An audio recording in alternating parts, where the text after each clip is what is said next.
Haros 2 taon na makalihis maaprubaran sa paagi kan Sarunglay ang pagpapatindog kan LTO Labo District Office sa Banwaan kan Labo, Camarines Norte.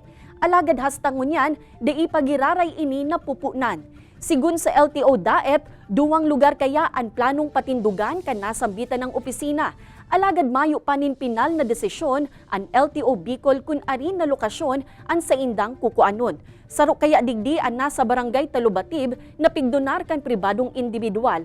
Mantang ang saro naman nasa barangay Masalong na pigdonar man kan lokal na gobyerno. Sigun sa LGU, dakulang tabang ang nasambitan ng district office sa mga motorista na dai na kaipuhan magpasiring sa rayong lugar para sa saindang transaksyon. So ini-evaluate pa po sa regional office yung application nila, and then i-forward po yan sa central office, and doon po yan na-approvean kung saan po ilalagay ang LTO Labo District Office po natin.